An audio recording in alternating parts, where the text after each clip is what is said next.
네, 지난해 경주 지진과 최근 포항 지진 모두 바다가 아닌 육지에서 발생을 했지요. 울산의 경우는 동해가스전이 있는 해저에서 지진이 심상찮게 발생하고 있어 더 위험할 수 있다고 합니다. 연속기획 김규태 기자의 보도입니다. 지난 2011년 일본 미야기현 동남쪽 130km 해저에서 발생한 규모 9.0의 대지진.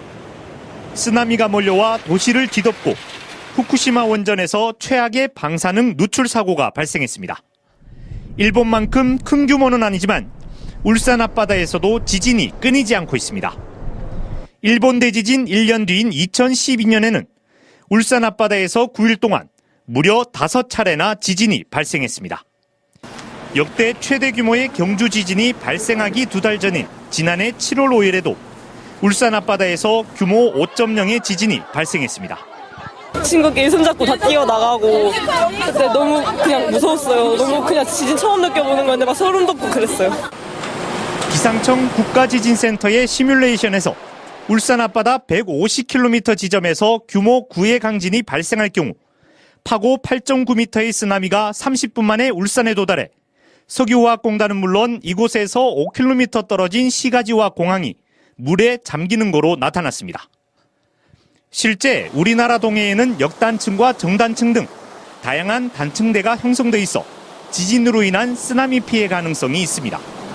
바다에서 일어났을 땐 그 단층에 의한 단층의 이격에 의한 그 쳐올림 현상이 장파로서 쭉 이어지기 때문에 연안가에 피해를 줄 수도 있습니다.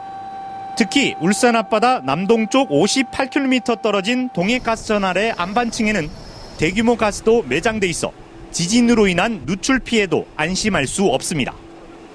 지난해 울산과 부산 지역에서 발생한 의문의 가스 냄새 소동이 지진과 관련 있는 것 아니냐는 추측이 나온 것도 이 때문입니다. 지하에 있는 단층이 이렇게 막 움직이면서 암석을 이렇게 갈아버리거든요. 그 암석 속에 있는 가스 성분이 있어요. 그래서 그게 이제 단층을 따라서 올라와가지고 이게 퍼진 게 아닌가 하는 생각. 도쿄대 지진해일 연구소도 양산 단층의 동해 쪽 연장선인 울릉분지의 해저면이 붕괴하면 해저 산사태가 발생할 수 있고 이로 인해 쓰나미를 일으켜 동해 안에 있는 원전에 위협을 가할 수 있다고 우려했습니다.